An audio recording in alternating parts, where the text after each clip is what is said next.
اب تقسیم کے وقت کیا وہ تمام وارثوں پر تقسیم ہوگا یا اس میں سے میری رقم نکالنے کے بعد تقسیم ہوگا؟ دونوں نے اپنے اپنے پیسے ملائے ہیں اور آپ نے بھی ایک معتد بھی رقم ملائی ہے. ایسا نہیں کہ 10-50 روپے یا 2-4 ہزار یا 8-10 ہزار روپے پکڑا دیے. یہ چھوٹی سی رقم تو والد صاحب کے ساتھ تعاون کے طور پر ہوتی ہے. لیکن ایسا ہے کہ والد صاحب نے بھی لاکھوں روپے لگائے, آپ نے بھی لاکھوں روپے لگائے, اور کوئی قرض کا معاہدہ بھی نہیں ہوا تھا کہ یہ قرض ہے, تو پھر یہ شرکت ہی سمجھا جائے گا اور دیکھا جائے گا گھر کی قیمت کیا ہے. تو آپ کی اور والد صاحب کی انویسٹمنٹ کا جو ریشو تھا اسی ریشو سے آپ اس مکان میں شریک ہیں, اور والد صاحب کے انتقال کے بعد اتنے % آپ کو دیا جائے گا. تو یہ اماؤنٹ پر ڈیپینڈ ہے کہ کتنا بڑی بھاری اماؤنٹ تھی یا نہیں تھی. چھوٹی موٹی اماؤنٹ تھی تو یہ تو ابا کے ساتھ تعاون ہے. جب میں استنجا کر کے آتا ہوں تو اس کے بعد پیشاب کا خطرہ نکل جاتا ہے, میری نماز کا کیا ہوگا, کیا ہو جائے گی؟ نہیں جناب, پیشاب کا خطرہ نکل جاتا ہے تو نماز نہیں ہوتی, وضو ٹوٹ جائے گا آپ کا. تو آپ نماز سے آدھا گھنٹہ پہلے پیشاب کر لیا کریں تاکہ جو قطرے وطرے نکلنے ہیں وہ آدھے گھنٹے تک نکل جائیں گے, کیونکہ اتنی دیر تک قطرے کسی کو نہیں آتے. تو پھر جو ہے آپ شلوار میں جہاں غالب گمان ہو کہ یہاں قطرہ لگا ہوگا اس میں بہت بہمی بننے کی ضرورت نہیں, اندازے سے شلوار میں وہ جگہ دھو لیں, آپ استنجا کر لیں اور وضو کر کے نماز پڑھ لیں. جن کو خطروں کی بیماری ہے ان کو یہی کہا جاتا ہے کہ یہ لوگ نماز سے پہلے پیشاب نہ کیا کریں, یعنی فوراً پہلے, بلکہ آدھا گھنٹہ 45 منٹ پہلے فارغ ہو جایا کریں. جب آپ کو پتہ ہے کہ بھئی جیسے 1:30 بجے میں نے نماز پڑھنی ہے تو آپ 1:45 بجے یا 1 بجے تک پیشاب سے فارغ ہو جائیں تاکہ نماز کے ٹائم پہ آپ کو پیشاب نہ آئے اور جو خطرہ نکلنا ہے وہ اس دوران نکل جائے.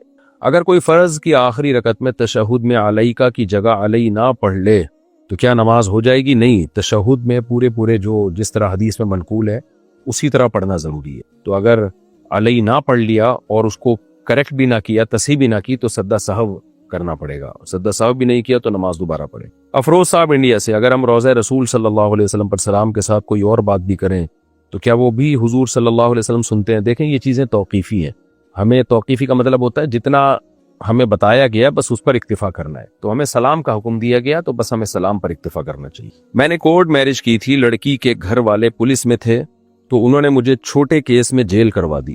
مقصد یہ تھا کہ مجھ سے طلاق لے لیں. جیل میں مارتے بھی تھے اور کام بھی کرواتے تھے. تو میں نے کچھ عرصے بعد طلاق ناموں پر دستخط کر دیا, تو کیا طلاق ہو گئی؟ واپسی کا کیا طریقہ ہے؟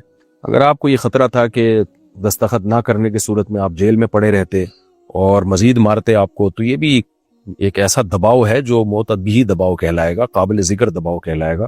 تو ایسے دباؤ میں اگر کوئی شخص طلاق نامے پہ دستخط کر دے, زبان سے طلاق نہ دے, تو پھر طلاق واقع نہیں ہوتی, کیونکہ جیل ایک بہرحال ایک ذہنی اچھی خاصی ذہنی اذیت کا ذریعہ اور سبب ہے. تو ایسے جبر اور ایسے دباؤ میں تحریری طلاق واقع نہیں ہو.